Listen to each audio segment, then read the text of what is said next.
This is it, guys. This is the first reveal set.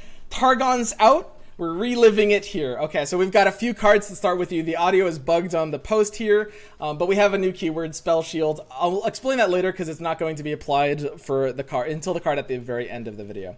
Okay, so right up we have Tiari the Traveler. Tiari the Traveler is a 2-mana 2/2 support. Grant my supported ally 0/2. So what that means is, so grant is a keyword in Runeterra, which is permanent buff. When cards say give, they mean temporary buff for that turn. When they say grant, they mean permanent buff. So it's a permanent buff to health to the supported ally. And already there's a few comparisons and a few ways we can use this here, right? We can use it in like some kinds of like support builds. We can use it with Fiora. There will be support synergy, and there will be like a Targon Demacia deck that has the ability to use Tiari the Traveler. But overall, I think the fact that it gives him permanent, it gives his support card permanent health is kind of like low value at the end of the day, because being able to give something permanent health is much more valuable on things that you're not forcing to attack at the same time. Because this forces something to attack to be able to get the permanent health, you're usually not really helping protect that thing. So unless you're using it on something like Fiora, it's just a little too weak. And when you compare it to War Chefs, like War Chefs is so dependent on the third point of health to be a valuable card. Like if War Chefs was a 2/2, it would be pretty awful, unfortunately. So Tiari, I'm gonna give on my point system, I'm gonna give a 5 to. That's 5 out of 10. Maybe I should change this point system. But 5's a low score. 5's a very, very low score. Seems like a flawed system. Next up, we've got Mountain Sojourners. Support, grant my supported ally +2/+2.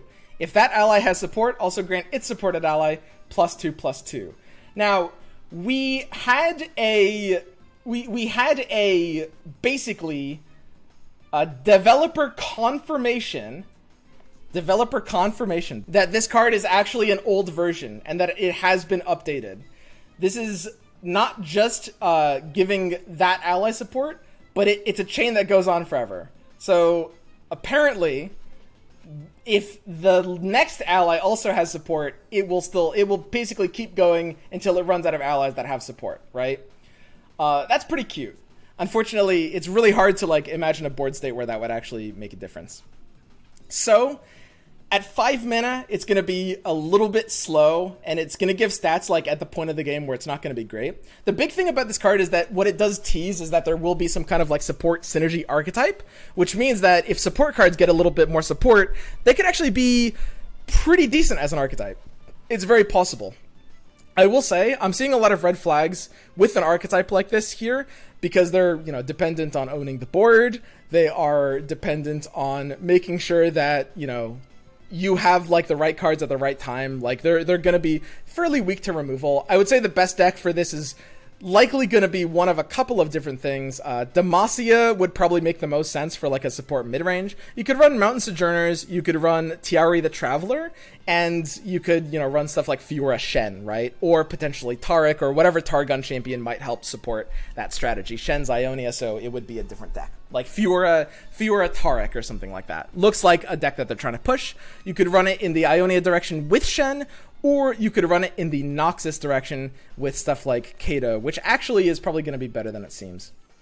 Unfortunately, I don't actually think that this card is going to be super competitive. The biggest problem with this card is that it's dependent on attacking, and it gives stats at a point in the game that are just a little bit too late. A really big thing in Runeterra is like as powerful as stats are early, because they're very snowbally, and stuff that can cheat out early stats like Cursed Keeper and Jagged Butcher are really, really good. Stuff that gives stats like in committal late game positions, like that slow builds permanent stats, tend to be really, really, really weak.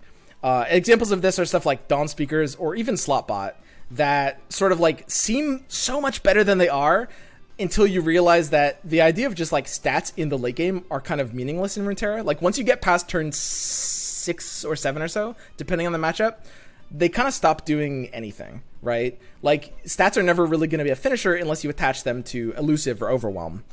Okay. So overall, I'm going to give Mountain Sojourners, did I mess up?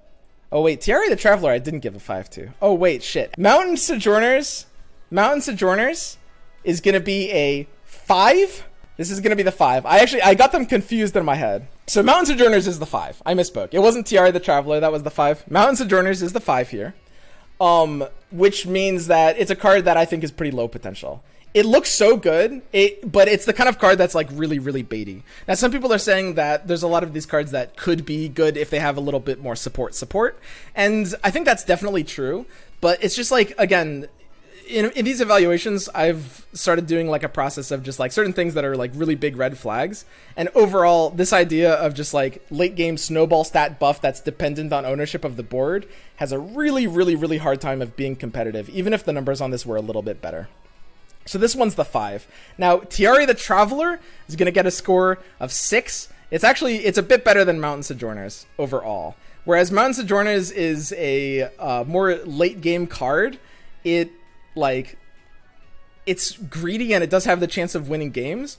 Overall, you would rather be running even something like Pack Mentality might be better than Mountain Sojourners, because the ability to have Overwhelm is somewhat of an optional finisher, whereas this card, you're never really going to have enough for it. Okay. So yeah, Tiari is a 6. Tiari is a little bit better than this. Then we get to Arbiter of the Peak. Reduce my cost by 1 for each time you've targeted or supported allies this game. This one's quite interesting. They've basically been sort of doing this pattern. They've got Plaza Guardian and Scuttlegeist. It's the same thing as like Giants from Hearthstone, where they have like different conditions on these 10 mana cards. So obviously it's very, very synergy dependent. Its cost reduced by 1 for each time you've targeted or supported allies this game. So you're going to need to build a very specific deck around this. Where I think its best chance is probably some kind of like aggressive Noxus strategy with Overwhelm, because they have a lot of cheap cards that can trigger 2 targets, and they even have some valuable supports in the form of Kato and even Triferian Drummer, right? So you'd build a deck like that with stuff like Transfusion and Brothers Bond, which each of them will reduce this cost by 2 each, and cards like Draven that would be able to potentially, give you a few extra targets as well. So if you build a deck like that, Nox aggro with some support synergy cards, with Legion Drummer, with Kato, and you could even, by the way, run Mountain Sojourners in that deck, because Kato works decently with Mountain Sojourners. You're able to give something Overwhelm, so you're able to actually kind of make something out of the stats, right? Because stats need to be attached to that keyword to be able to be good. And Arbiter of the Peak makes sense in a deck like that. Unfortunately, I think the number is just a little too high on this one. Stuff like Plaza Guardian and Scuttlegeist are already a bit scuffed as cards, and Plaza Guardian has seen some fringe competitive experimentation. I do think it's actually been a bit underrated in the past, honestly. Plaza Guardian is, I think people would be surprised how close Plaza Guardian is to being playable.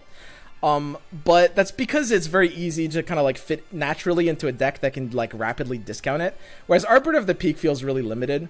I was mentioning how it's really important to, as an aggro strategy, you really want to transition into a finisher that's not dependent on like, the board. And at the end of the day, you'd really rather just be running something like Decimate than this, I think.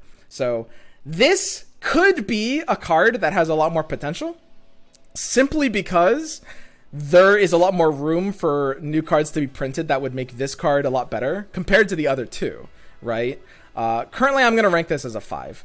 The reason for that is just because unless we see like multiple specific cards that will like really, really, really rapidly and efficiently allow this card to be like mana cheated out early, it's just going to be a little bit too expensive. And the same is overall true for Plaza Guardian and Scuttlegeist as well. The final card we have here is Bastion, which is, again, the Spellshield card. Give an ally Spellshield this round. So this is burst 3 mana. It's sort of like Old Deny in that it's 3 mana. And again, Spellshield is a new keyword that will nullify the next enemy spell or skill that would affect this unit. What this means is, because it's a keyword, there will just be some units that have Spellshield or some things that will interact with Spellshield. Like, I'm sure, I think Tarek has like some lore ties to the Spellshield concept, right? Tarek hero card. Yeah, there's a decent chance Bastion will be like Tarek's hero card. That's a good guess. So Bastion is most comparable to Deny, in that it's a little bit cheaper and a little bit more limited in how it works. It has the ability to counter some things at burst speed if you preempt them. So for example, you can counter stuff like Harsh Winds or Flash Freeze if you preempt the ability, right? So you'd have to use it before their burst card. You'd have to use it when you declare your attack on the open attack, right? However, I should point out, we do have developer confirmation on this. This does not nullify the entire effect of the card. like it would with something like Fizz. You do not nullify an entire Ruination. You do not nullify an entire Harsh Winds. You just stop your unit from being affected by it, right? But it can work with things that don't target, like Ruination, which is pretty cool. So you can make your unit basically just immune to one instance of something hitting him basically once. It's sort of like Barrier, but for spells instead of damage, right? So yeah, it's very similar to Deny, ultimately. It's one less mana. It has the ability to hit. Basically just Frostbites is kind of like the only real thing it can hit that Deny can't hit. And it doesn't have the ability to deny as many big things. Like, you can't stop the entire Ruination, you can just protect one card. You can't stop cards like Harrowing or cards like Relentless Pursuit that Deny does have the ability to stop, which is pretty impactful. I think Harrowing is like really well positioned as a card right now. So ultimately, will this be better or worse than Deny? The answer is it will just be a different region on it. I think that at the end of the day, it's just about which deck you're running, right? Because it's in a different region, they're not really very easily comparable. If you want this kind of effect in Targon, you'll run Bastion. And if you want this kind of effect in Ionia, you'll run Deny. Overall, I think this is probably, if I had to say, slightly worse than Deny, but it's still going to be a card that exists on the competitive level. It's still going to be a card that you will see optional slot-ins. It's like a meta-dependent optional slot-in, basically. I would never run like 3 of this card, but yeah, like an optional 1 or 2 of in the right meta, absolutely. You could do something like that. I'll also point out that Bastion will sort of like herald in a lot of interesting strategies about like potentially protecting your spell by like creating a dummy spell. Like, for example, you know, if you have enough mana, you can Vengeance, and then when they Bastion to stop the Vengeance, you can then Vile Feast to pop the Spellshield, right? Because then the Vile Feast will go off first, the Spellshield will get popped by it, and then the Vengeance will be able to go off. In the same exact way that you can use Vile Feast to pop a Prismatic Barrier, right? Same exact thing. You can also do this with Fading Memories. We also do have Developer Confirmation. Despite the somewhat ambiguous phrasing, we do have Developer Confirmation that things that don't even affect units, but that target them, like Fading Memories or Shady Character, will be able to pop Spellshield. They will get stopped by Spellshield. I'm going to give Bastion an 8. It's a little bit high. I could see it coming down to a 7, but it's actually pretty good. So 8 is defined on my scale, which I really should have defined before, as powerful cards that are seen in competitive decks. Basically, it exists on the competitive level. It is a viable option that is going to be like a notable tech card in specific metas, right? It's a very good card like a counter. I do think there's some people that are overrating this. I don't think this card is like nuts or like meta defining or like auto by any stretch of the imagination. But it does exist on the competitive level, right? For sure. So that's the 4 cards that we've seen so far. This is the wrap up for that. And yeah, we'll have to wait until we see. I think people are saying Tarik's going to get revealed tomorrow. I don't know if there's confirmation on that, but I'm not above spreading rumors. So yeah, if we see Tarik, we might end up seeing a lot more of what actually, like, the synergy behind these barriers actually is. He's probably just going to be like support gives Spellshield or something like that, right? It seems kind of likely. So we've got a few new archetypes to bounce around with. Should be a lot of fun moving forward. Yeah, that's it. Cut the video here.